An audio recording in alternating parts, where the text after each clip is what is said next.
home for freeform radio since 1974. And I have the pleasure and honor of speaking to Jesse Lauter, who is the head of media and production at Dayglo, also heavily involved with the brand new venue Garcia's here in Chicago, premier and exclusive, wonderful venue that I'm so excited to talk about. How you doing, Jesse? Doing good. How are you doing? Of I'm doing great. Thank you so much for joining us. course. Are you in your studio? I'm in my studio, Megan, in New York City. Wonderful. How long you been Mm. out in New York? I've lived here for 20 years. I hit 20 years this year. That's Yeah, crazy. I feel the same about Chicago. I've been here about 20 years since basically since high school ended. I decided to go to the big city, right? right on. Right on. Yeah, Yeah, indeed, indeed. Yeah, but New York's been very good to me, and I'm very happy here, but also been loving spending so much time in Chicago as well. So it's been really great. I Yeah. love it. So you were here for the opening of Garcia's, which was just 2 weeks ago. Correct. Yeah, I lived in Chicago in the weeks leading up to the opening as well. Oh, So I was helping get it all ready for the fine people of the city. I love it. I love it. Well, give us a little idea about, first of all, about who you work for with Dayglo and how that's incorporated with Garcia's. That's where the vision came from, correct? Sure, From sure. Yeah. Dayglo Presents, that's the company I work for. It's the umbrella company for Peter Shapiro and everything that Peter does. Pete, as the people of Chicago may know, is the person who put on the Fairly Well concerts in 2015, when the Grateful Dead played their last shows as the core four, with Phil and Trey Anastasio and Bruce Hornsby. Those major shows at Soldier Field, which kind of like led to, the whole Dead and Company thing too, and the sort of like third or fourth life of the Grateful Dead, whatever you want to call it. Pretty remarkable. But anyway, Pete has multiple venues across the United States. Probably the most known are the Capitol Theater and the Brooklyn Bowls. We also have the Bearsville Theater in Woodstock. But with the Capitol Theater in Westchester, which is just north of New York City, we call it our Rock Palace. It's a 2,000 seater where we have a ton of big acts come through. Like last year, we had Neil Young, and we've had Bob Dylan and all sorts of people. And it was where Phil Lesh played 100 plus shows, over his career. Um, we have like a small little sidebar there, and Pete and Jerry's daughters, Trixie and Annabelle and Sunshine and Mark Allen, who represents the estate, they'd been talking about doing something, and Pete's always wanted to do Garcia's. And there's a little history there too. Jerry also was like, at one point in his career thought about opening a club of his own. He was going to call it Casa Garcia. It never came to fruition, sadly. But anyway, so we have a Garcia's at the Capitol Theater. It's a bar with a stage. It's connected to the Capitol Theater, so you can, pop in there before a show, after a show, during the show. And there's a bunch of Jerry photos and memorabilia up in it. But it was sort of like, I don't want to like downplay it because it's a really special room and a lot of really amazing bands have gone through there, from like, a lot of the young jam bands that are up and up on the scene, like Eggy and Goose have all played in that room. But we wanted to do something a little bit more elevated with, like, we really wanted to do Garcia's like right. It's something that Pete's been talking about for a long time. And he had this vision of doing it in Chicago, a city that he cares a lot about. And so this is that vision realized, is like it finally has come together, with the family. We've worked really hard to make it something very special and unexpected, and a real special place for people to be able to create music and art and eat really great food. Yes, there's multiple facets of why this place is so cool and magical. I had the pleasure of going Sunday night for Graham Lesh and Friends opening. It was just magic. Like you guys, the vision is real, and you guys obviously like from all this stuff that you've done with the magazine, the music magazine that still exists and is in print, Relics. Alex, yep. Hmm. From Fairly Well that just, changed all of us young deadheads' lives, and every generation was able to enjoy that. This place is like a Terrapin Crossroads, which that was Phil's club out in San Rafael, and we have one in Chicago now. Like this is so cool. So thank you first of all for bringing it here because Oh, that's sweet of you to say. You're welcome. Yeah. Course. I mean, we're going to utilize it. There's definitely a really cool, there's dead communities everywhere, right? All over the world. I'm sure you know. But Chicago's got a really good one. And yeah, the lineup that you guys have coming is really great. I already got some promo. We're excited for all this. I mean, sold out shows already on some of these things Yeah. because the space itself people want to get into and experience. So, Yep. um, tell us a little bit about like the idea is like there's maybe like one of my favorite things is Jerry's like library is on display. Somebody's like, "Did you see that?" And I'm like, "What am I looking at exactly?" Like, that's Jerry's book collection. I'm like, "Oh my God, nerd out right now." Cool. I don't want to give it away, but yeah, we have Jerry's library and Jerry's record collection up, and for people to, it's behind a glass wall, but hey, maybe the door's open, you can go check one out. So, and yeah, look, we're trying to create something like a little bit interactive, and not what you'd expect. And it's not a museum, it's a place for people to, meet new people, interact, experience art, creativity, enjoy good food, and enliven the senses. That's the point of this life, right? Is for us to feel excited, and that's why we love Grateful Dead music and Jerry music so much because it makes us all so excited. And this is what we do with our business is we try to create spaces for that to actually happen, and for people to have these sort of like cosmic connections and spiritual connections and for bands to be able to have a comfortable experience to express themselves. I think you're doing a damn fine job of that. Oh, Seriously. thank you. Not easy to just be like, "Hey, we're going to create magic." You have to like put Matt. in Yeah, yeah, yeah. you have to create it in a way that it's coming from your heart and you're being present and you're caring about people. And I think the community of the Grateful Dead kind of filters that and makes that possibility. So I'm glad that you guys try to do that because we're all looking for all that synchronistic stuff. And you Absolutely. feel it when you walk in that room. Um, so you guys basically had this building. It was the old Wishbone building, which was a Hmm. restaurant we all knew and loved here. I think Hmm. most of them or all of them closed. Hmm. Do you know the story of that, how they ended up picking that place? Yeah, it was, Pete actually stumbled into it. He was like in Chicago looking for a place and he had a lunch scheduled. This was in 2019, I believe, and he had caught and it was like total accident, but like once again sort of cosmic and he's in this space and he's sitting in it and he saw the venue as soon as he sat in and he's like, I think I found it. So, and then they, I think we're closing down and he got the lease and he held on to the lease through the whole pandemic. He was burning a lot of money to keep that space, and he did it, and we did it, and, and now you guys get to reap the benefits. It's amazing. I mean, I remember hearing the rumors about it. Maybe there's a Brooklyn Bowl coming, maybe there's Right. something coming. And then we kind of all just like anything, the news happens and things happen and you forget Yeah. about it. Mhm. And then somebody's like, "Hey, I think that Garcia's place is opening pretty soon." And I'm like, "Wait, it's real? It's happening?" He held on to it the whole time. So, that's part of the magic too, is holding on to something that you don't know for sure why you're doing it. But then, here we are. This bill of artists that are coming is really cool. And I'm sure you've worked with a bunch of these different people. Um, what can you tell us about being there for opening weekend? What was that like for you, and what was the experience like? God, it was so unbelievably special. I mean, like I've put a lot of time into this, and everyone from my team has put a lot of time into this. This was, it takes a village.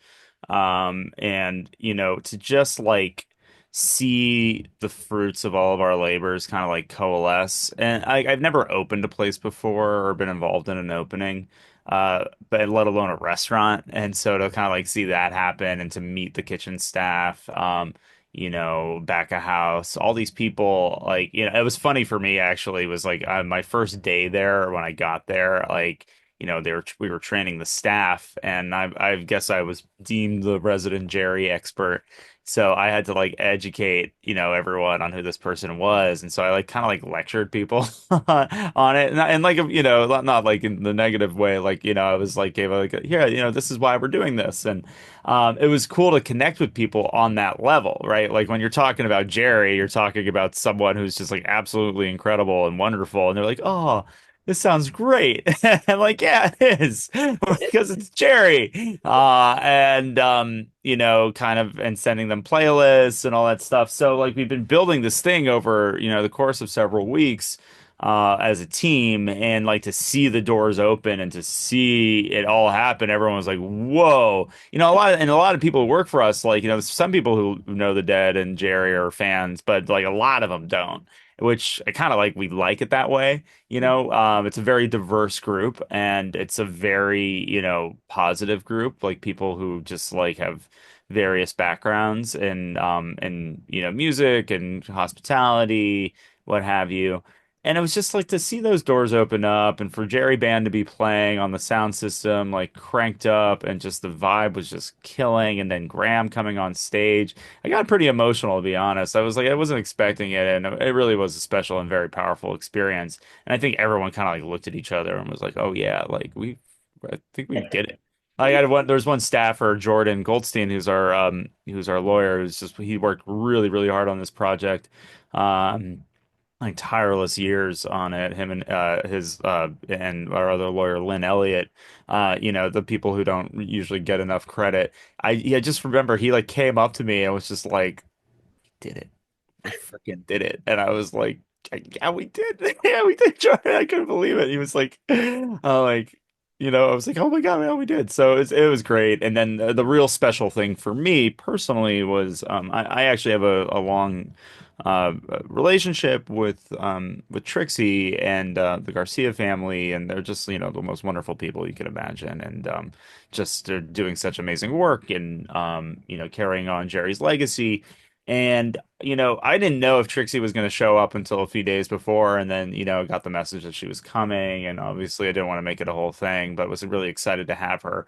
And she was just so over the moon about it. She like, she could have walked in there and been like, take that photo down. I hate that. Or like, yeah, I don't know, like, why did you do this? And instead it was just like, everything that we had talked about, like she got to experience it. She was just like, she could basically said, you guys nailed it. And, which is just, the most you could ask for in a situation like this when you're dealing with someone's father's legacy and like their life. Like, he, like at the end of the day, he was a person. You have to remember that. And he was someone's dad. And, for us to just like do something that was in his honor, but also something that celebrates him, but also potentially educates people, even like I've been saying, educates the deepest fans on him. Like, people like looking at like, why is that up? Like, why do you have Twilight Zone playing in the vestibule? Or like, what's that album? Or like, why that photo? I think some things people will notice if you're a Deadhead, there's no Steelies, there's no dancing bears, there's no skeletons in the place, and there's a reason for that. We're trying to do something that isn't like, what you'd expect. And it's also a Jerry Garcia band forward venue. So it's not a Grateful Dead venue. It's a Jerry. Right, Yeah. right. Yeah, Yeah. I mean, one of my favorite parts, I was just there for the Blind Boys of Alabama on Sunday as well. So I hit 2 Sundays, which was nice. Free parking, by the way, everybody on Sundays over there, which is really that's helpful. Yeah. we get that for every now and then for Sundays. But point is hearing just Jerry Band coming through the speakers during our dinner, before the show starts. It's just all these sick Jerry cuts, and you're like, oh, this isn't Grateful Dead that's playing. This is just Jerry and going into like his world, and it Yep. just feels like like you said, there's no like roses or, Berthas all around, but there's ice cubes. I mean, I guess I shouldn't give all the cool stuff away, but Yeah. they're There's there. These nuances are there, and you're like, oh, cool. Like, it's almost like you're on a scavenger hunt. You didn't even know it? exactly, that was the idea. We're the Easter egg hunt for sure. Easter egg Uh, hunt, exactly. and I'm glad you appreciate the playlists. You're talking to the guy who spent many hours putting them together. No way. Oh my God, I love it. Yeah, I Yeah. brought my family, and of course, like they love Jerry too, but they know all like the old classic rock stuff. And there, Jerry did so many great covers. And there were tunes that I was like, you know this song? And they're like, yeah, this is, this old Bob Dylan tune. You didn't know this? Like, Yeah. so it was fun just being there for dinner, not even having the show yet. And Yeah. And we're gonna do like there's gonna be nights too, like where we don't even have a band and we're just gonna kind of crank Jerry Band on the sound system and have the lights going and stuff like that. Kind of like make you feel like you're like listening to Jerry Band in a club. you That's know? what it's supposed to be. Yeah, for That's sure. really, I So don't know any other place that's like that, you know? yeah, exactly. Yeah, it's gonna be like a different like dining experience in that way. It's not like we're gonna like blast your head off. Like, well, we might a little bit, but Yeah. It wasn't ever too like overpowering. We could hear each other while yeah, we're eating, but the good. sound, right? Meyer sound is Higher. something that Jerry was very into, is what I Yeah, heard. yeah, no, it's a company that was very involved in all things Grateful Dead, built things for the Dead, and Jerry, and throughout the 80s and 90s, John Mayer, who started that company, was involved in the Wall of Sound. Meyer Sound didn't exist when the Wall of Sound existed, but John, who founded the company, he was a part of that whole endeavor. So there's a lot of, history between Meyer and Grateful Dead. They basically do anything Grateful Dead related sound wise, have for many, many years. So to have Meyer Sound be our, the people providing our sound system obviously makes a lot of sense. That's Yeah. amazing. Yeah. I do sound at some clubs here in the city, and I hate to say it, but it's one of the best sounds I've heard, and I've only been there twice, and I'm like, just the Yeah. clarity. I mean, hearing every Thank you. instrument. Yeah, I mean, I think you probably know this too in your line of work. That has to be good before everything else in the venue. It has to sound okay. Otherwise, you're hung up on that. You could care less about the other things that are, that may not be perfect, but the sound has to be Well, perfect. that was another big thing too. It was like not only a part of like, a necessity to expectation of quality as we know in our world is first it's tantamount.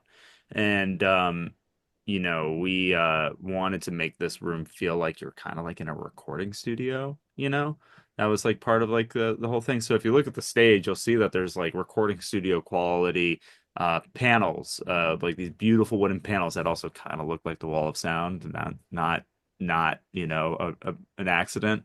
And if you go, and so artists have been telling me, Graham was like, that's one of the best sounding stages I've ever been on, and I was like, yeah, and that was the idea. And it's not a huge stage, but it's sizable, and so it's just an incredible sounding room. The coverage is incredible. Anthony Natoli of Mass Sound, who helped install it, and Meyer, Bob McCarthy from Meyer really just knocked it out of the park for us. And it's a really cool thing when you get to work with best in class on these sort of projects, and for us to do it for Jerry's sake, as I've been saying, is was pretty awesome. I love that. And I love that like you didn't know if his daughter Trixie was gonna come, and then she's there and she's happy, and she's nothing is like, yeah, take that down, or maybe this should go there. Like everything's good. That's a huge pat on the back. And then I love the fact that you were the educator, the Jerry educator, because I heard from friends who are, working in house front and back, and they're like, we have like a Jerry like intro day, like we're gonna like Jerry class. And I'm like, what? Like that's cool as hell. So you were the teacher, the I was educator. Professor Jerry. That's amazing. I mean, and I think too, like when I went there, like you said, all the backgrounds of everyone who works there is all different from all different walks of life. Yep. And even like to the valet guy, I think my friend asked him, "Oh, are you a fan of Grateful Dead?" And he said, I've heard of them. I don't know them totally, but I like what I'm hearing." And we're like, "Well, Yeah, you're gonna really know who they are soon." I Uh, know. but he was saying that he really felt, even in the first 2 weeks, this magic of people coming in there that may be laughing or crying or really feeling music here. And he said he never experienced anything like that. And that's just the guy who's doing the valet, like, Yeah. Yeah. okay. I had a moment with some of those guys too where I was like, they were standing outside. I was like, the music was playing. I was like, hey, you guys want to come in? And I was like, yeah, take a break. And so I brought them all in. They were like, whoa, and we're like high-fiving and stuff. It was cool. Security, back of house, dishwashers, everyone, it's just like, we want to make sure that people feel the love and the spirit that, so many of us have been blessed with for so many years in this community because we all could use it, especially in these times. So, and that's the point. That's Yeah. really the point. And it's been 10 years since the 50th, the Fare Thee Well. I can't, I like all of a sudden I had Wild. like, Oh whoa, my, it's been 10 years? I know. I know. Where has the time gone? Still here in there somewhere. Yeah, I mean, and so you were involved with those shows at I that was time? personally not only Okay. involved in attending and having one of the greatest, times of my life, but I was I wasn't working for Peter at that point. Okay. But I was actually at all five of them. That was at Santa Clara both nights and all three Chicagos. I forgot it was five. I was like, wait, wasn't it four? No, it was two Santa Claras and three Chicagos, right? Correct. Yeah. Gosh. I Hmm. mean, just thinking about that, reflecting on that time and the mail order, I never did all that. I'm 38. What am I going to be 39 soon? I didn't get to do the mail order thing because I was a little younger and then Uh-huh. sending it in, getting my best, the friend who could draw the best to make the coolest envelope and send it in the money order thing. Like that was such a thing that we all tried to get to, and I ended up at all five of them too. We couldn't get tickets to the ones in Chicago, so we Yeah. went to Wow. Santa Clara and did a travel package, and So you then saw the rainbow? I saw the rainbow. I saw the rainbow too. Yeah, I think you did. I love Yeah. it. It was incredible. It was wild. I've never experienced anything like that before. Yeah. I don't know. It is April Fool's Day, so I thought that was really funny because for 10 years I've been wondering about that rainbow. Is there any enlightening you can do about that? I mean, Pete has a lot of power and is a cosmic human being. So, when he's, in his element, he can create rainbows. So just just so you know. So we're Yeah. hoping to be creating many rainbows in the West Loop of Chicago. Yeah. You already are. Manufactured by man, God, machine, Whichever way it you came. name it. We're just gonna, we're just gonna do it. And whether or not it's real or fake or what have you, does it really matter? It's a rainbow. It doesn't matter. Honestly, looking back after 10 years, I'm like, I was convinced it was fake. I was there. I was Oh, like, yeah, okay. You I were mean, I was literally there. Yeah. And it wasn't like a nefarious thing. It was just like, I don't know. I just was like, how did that appear? it But was too good to be true for you. yes, it was like Violi Blues is happening. And as it peaks and comes up, this rainbow's there. And I'm with my best friends and the dead are reuniting. Like, it was beautiful. And it was the most amazing thing I've ever seen, really. The But only thing I'll say this, yeah. if you were Hmm. there, there was one dead giveaway in my mind. The Hmm. sky went orange. Remember Yes, that? yes, I Like do. completely orange. Yeah. Yeah. It's really hard to manufacture that. And you're so right. I'm like, where's the scene? And I'm like, it must be coming, but it did go very orange. You're right. Exactly. Yeah. So I love that it's a mystery. And I love too that it's, like I said, April Fool's Day. I'll never know. And that's what's cool. If there's a rainbow, there's a rainbow. And that's a beautiful thing. It doesn't matter Yeah. how it got there. But if you can create rainbows, if you can use that kind of magic that you have with your business to bring things like that to Chicago, we're all for it, man. There you go, man. That's what we're in the business of. The Dayglo double rainbow. The You know. Dayglo double rainbow. I love it. Yeah, I mean, even leading up to this interview, there was a little synchronicity that was really impressive to me that I was like, what the heck? I Uh-huh. randomly went to an estate sale last week. Uh-huh. Going to get, my hair done. I look to the left, it says crystals, purses, whatever, come into this estate sale. I go in there, the guy's literally selling like crystals in his mother's house. I'm like, rocks and stuff. I go, oh, you got records. I go, what's in here? There's not much. I'm doing the crate dig. I pick out one record. It's the Joe Cocker Mad Dogs and Englishmen. I've never seen it in my life. No way. I have Oh, no wow. idea what it is, but I keep going back for it. I asked the guy, you know this record? He goes, yeah, it's good. It was kind Yeah, of it's good. like he doesn't know. He's never heard it. It's probably his dad's record or something. I didn't buy the record, but I went back 3 times and was like, something about this record. And then I do this research on you, Jesse, and I'm like, this man's first film, which is now part of the Criterion Collection, Learning to Live Together, Mad Dogs and Englishmen. Tell us about that and why that was so special in 1970. Oh, that's so funny. And there's also a real peak connection to Cool. that whole story as well. Well, I made a film called Learning to Live Together: The Return of Mad Dogs and Englishmen, and it's a concert film and documentary about Joe Cocker's Mad Dogs and Englishmen tour, which he did with Leon Russell in 1970, where they basically brought out like 50 people on the road with them. It was like a cosmic circus. There's an album, there's a movie that was made then, and considered by, all those who know it to be one of the greatest of the period. And the Mad Dogs never reunited in any way, shape, or form until they did. Um, at Pete's Lock-In Festival in 2015.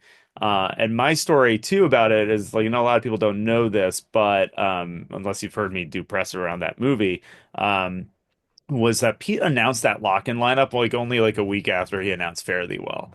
And when I saw that he was like reuniting Mad Dogs and Englishmen with Tedeschi Trucks, I called him and I was like, think I'm more excited about this than I am about Fare Thee Well. Yeah. And so he opened the door for me to make that film a Oh, reality. I told him I needed to make a movie about it, and it was my first film. So yeah, I'm that's wild. So wow. the man who made Garcia's possible is also the one who made this movie possible for you to make. Correct. Correct. Yeah, Pete's been a huge part of my life, as for, hundreds, if not thousands of others, just one of my better angels and someone who I love so much, and I'm just so honored to be able to work with him and his whole team, especially because we get to do such cool things, and Garcia's being such a prime example of that. And for us to be able to do this for Chicago is just such a special thing. And it's a city I'm growing very fond of. And also found out relatively recently that I have some roots there too. So I have a great great great grandfather who emigrated to the United States, landed there. Was I went to his grave on my last day in Chicago too. I was like, holy crap, there he Oh, is. that's Yeah, powerful. yeah. Another. Buried in the south side of Chicago at Oakwood. Oh, Couldn't I was believe it. about to say where. Okay, Yeah, that makes sense. Nice. yeah, And you yeah, got down there for that on your trip. I'm so glad. yeah. It was totally last minute thing, So yeah, it was That's pretty cool. amazing. And Yeah. Pete Shapiro has roots here too, correct? He went to college at Northwestern, and his wife grew up in Chicago. Nice. Yep. Yeah, that's amazing. That makes He total saw his sense. first, and he saw his first Dead show in Chicago as well at Rosemont. Oh, I think Rosemont cool. '93, I think was his. Okay, that makes sense. Tell me how you and Pete Shapiro met, or when you first knew that you two were going to be good friends. It's been a long cosmic journey, I'll just say that. But it's been look, I'm a very active, music producer, and also doing the film stuff, and worked with a lot of different bands. And I've always, my roots were in the jam scene. You saw my first Fish when I was 8, and was seeing Dead related stuff. After Jerry died. I'm from San Francisco, which allowed me to sort of like throw in a bunch of these sort of San Francisco Easter eggs throughout the Garcia's project. So, a lot of like really deep, foundational connections to this music and to improvisational jam music, etc. But I've worked with a lot of different artists that are not of the jam scene as well. My connection to Pete, though, started, I actually worked at Brooklyn Bowl briefly when I was out of college, like just as it opened up. And I think he like, saw me there. And then when I was, inevitably at, backstage at this, that, or the other, we would see each other a lot. And, he's like, oh, who's this guy? And, yeah, I was pretty young then. And, we got to know each other through that and developed a relationship, over the years that way. That's amazing. So just naturally, just being in the scene, of Yeah. course. And that's one of the things that I really was impressed about Garcia's. I know Shapiro's not going to be there, every time, but he was there for the opening weekend, like a lot of you from New York and people who came in.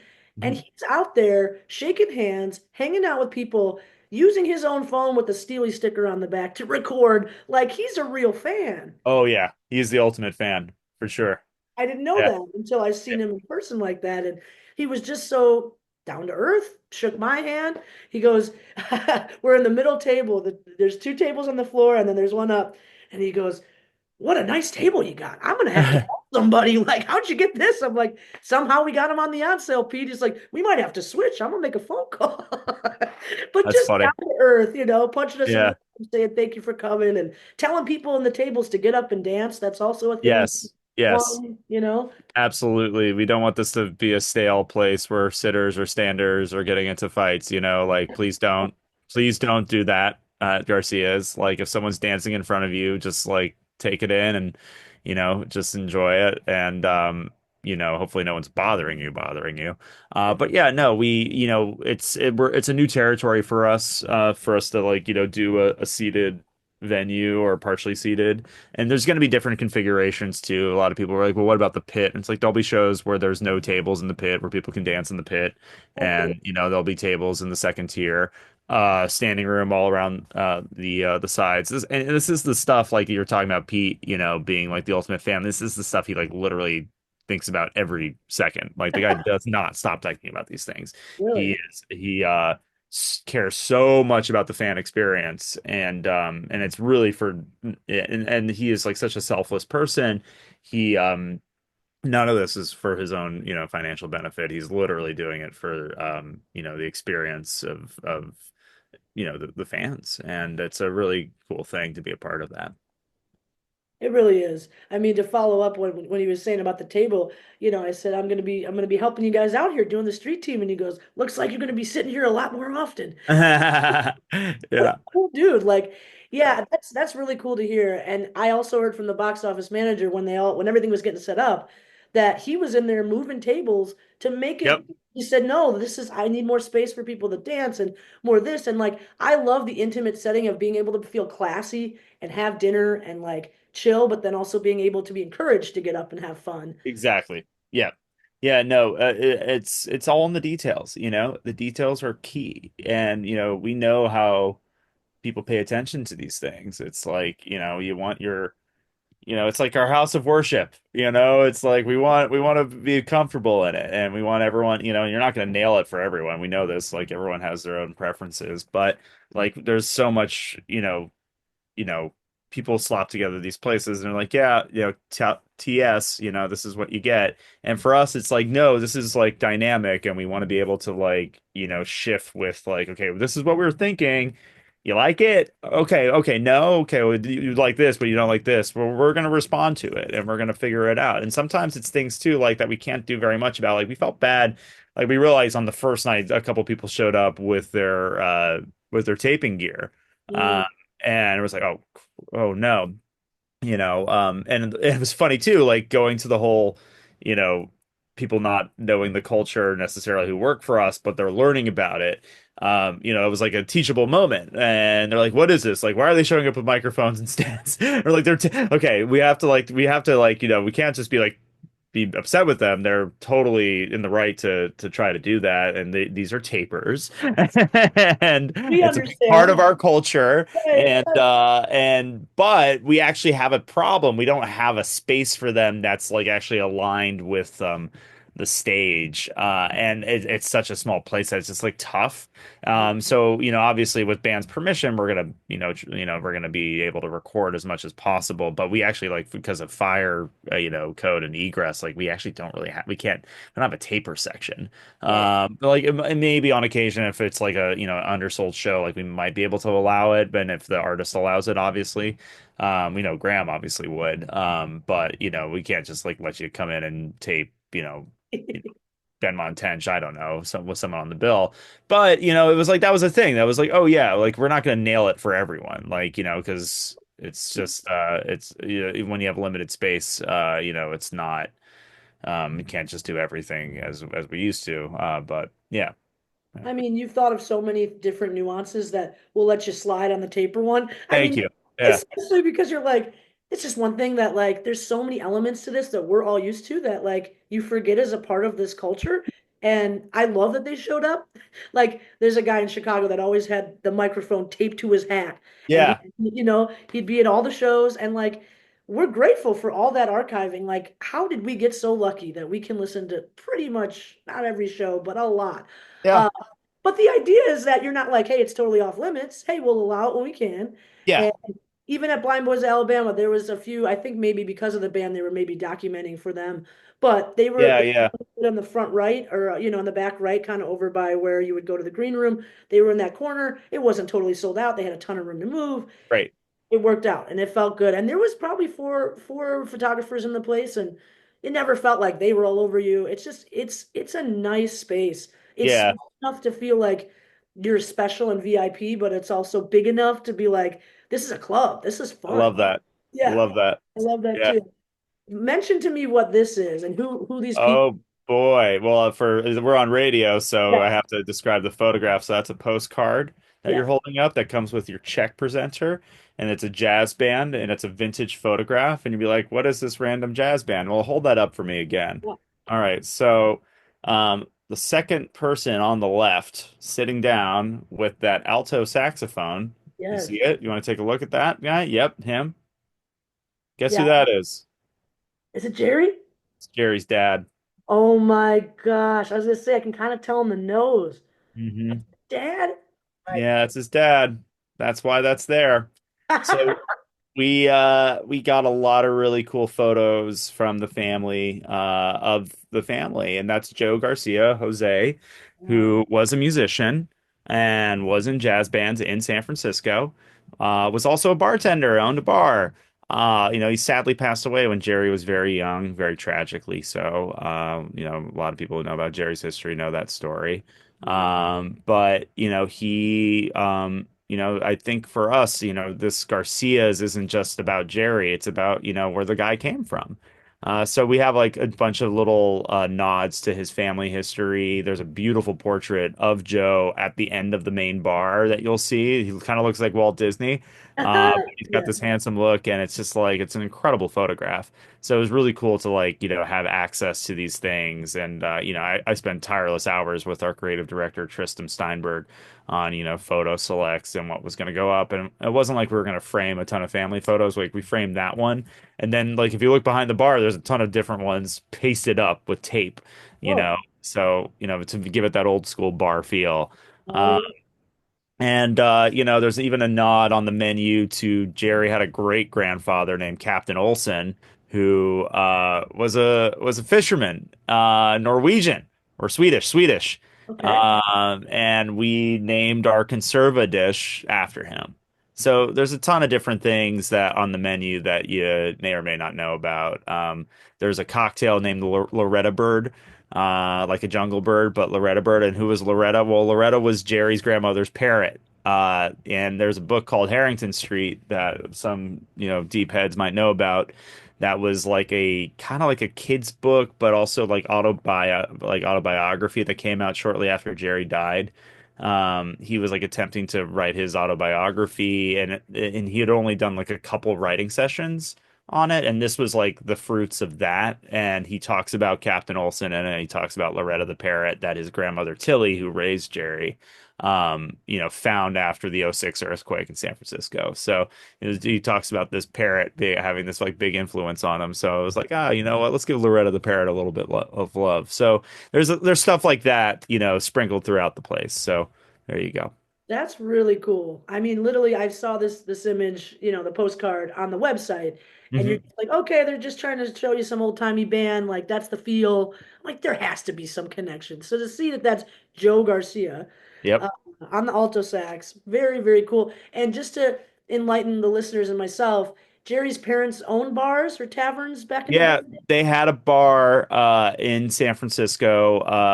Anyone who's familiar with a neighborhood that is now called Soma, south of Market, or Rincon Annex, close to the ballpark, close to the baseball park, Okay. just off the Embarcadero, in near downtown San Francisco. He had a bar on First in Harrison, and had several names, but the one that there's some photos of is Joe Garcia's or the 492 Club. There was different names for it, but anyway, Joe Garcia's. It was named after him, and we even have a photo of him behind the bar, before he passed away. And yeah, pretty wild. That there's like this sort of like Jerry has heritage in hospitality. That's what I've been saying to people. Hmm. And even his mother worked in the bar as well. So Ruth. So yeah, a long history of musicians and hospitality people. And Yeah, that's what this is. It's a yeah. combination of music and hospitality, really good food, an experience like no other, in the sense that it's not just you're not just going to see Grateful Dead tribute bands here. You're going to No. see artists that are maybe inspired by them or in that realm, but really just for how do I say it? Just like a very niche experience that you're Yeah. not really getting anywhere else. I Yep. mean, it's Yeah. there's a lot of great venues here in Chicago, tons. This is a great addition. This is something that's Thank going to you. blow our minds, seriously. Um, to wrap things up, I just want to know where were you when Jerry passed? Do you remember this Oof. happening? Because you were in San Francisco at the time? Wow. Did you know something, like, is this just like a question you wanted to ask me? Because this is a pretty heavy story for me. Yeah. Like No, I did hear from somebody that it was part of your education that you enlightened them about.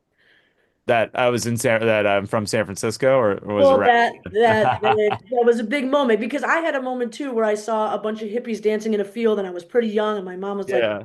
Yeah. Jerry died, and I didn't understand that at that time. So I figured I'd ask you about your experience. Well, happy to share a little bit about it. I was really close to where he physically was when he passed away. I spent all my summers in Marin County because my grandparents lived out there. Yeah, I'm a sixth generation San Franciscan.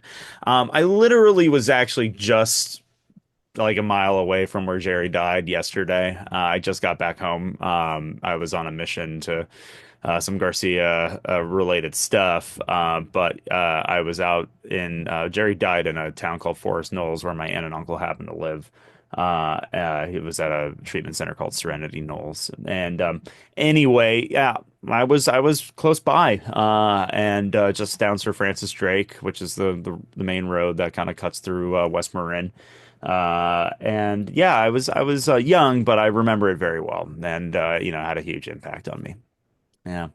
Was it something that you think maybe inspired you to be in music or to the vibe of it all? Or Jerry definitely did. I don't know if the moment of him passing away necessarily inspired me to be in music, but I think I realized I was like an early moment in my life where I could see and feel like how important a human being can be to so many people. I we went through Golden Gate Park the next day by accident, actually. Not, I mean, no, it wasn't an accident to go to the park ever. I was at the park all the time as a kid. Which, by the way, I have a little bit of a Golden Gate Park deep cut on the menu. Put pink popcorn on the menu. People in Chicago might not know what pink popcorn is, but if you're from San Francisco, you know what pink popcorn is. If you're a newbie to San Francisco, you probably don't, but it was a type of popcorn you got in the park at the stands. It was very stale. It came in a brick like a Rice Krispie treat, and so we've recreated it because you can't get it anymore. So we're calling it Golden Gate popcorn. That's an aside. But yeah, no, I went through the park and I remember seeing the thousands and thousands of people there gathered to pay tribute to Jerry, and I was pretty amazed by it. At that point, I was like, I was a young kid who had, I think I had Skeletons and American Beauty and Working Man's on CD at that point, and maybe In the Dark. But I knew the music, or I knew the hits, and yeah, it had a lasting impact on me. And only a few months later did I see my first Fish concert. So there you go. 8 years old, who took you to that? Fish, Yeah. Dad. Yeah, Dad my took you? sister and I made Dad take us. Yeah, we she discovered them through camp at the early '90s, and then we and I thought it was a kids band. Of Songs course. about weasels named Fee, and antelopes and stuff. Awesome. Yeah. And I didn't realize it was a badass rock and roll band. I But was gonna say, and now as you're in your 30s or however old, you yeah, still think they're a kids band or totally. Yeah, yeah, yeah, it's just kids music. yeah. Yeah, And you don't I see I, them. I think they would all agree. Yeah, it's all for fun. Yeah, Oh man, I love that. Well, I really appreciate this, and I feel like the history of Jerry, we all know Jerry as this icon, and like you said, he's a human being, and a lot of people idolized him and made him this guru that maybe he didn't totally want to be. He just wanted to play music and spread the love, and it makes sense with the hospitality aspect. So we appreciate you bringing in, these different aspects. His parents, his family, the bird, the parrots on the menu. Like you did a fantastic job, Jesse, to really thank you. just give us Did I goosebumps. get it? Did I get an A You on got an A, my man. Jerry? Yeah, no, you did. I mean, this creative vision you crafted in such a way that it's not like hokey. It's it's natural. It's Oh, cool. I appreciate that. And it's a lot of fun. And like I said, there's a lot of people who we collaborated with on this on so many levels. And, we can name names for a really long time.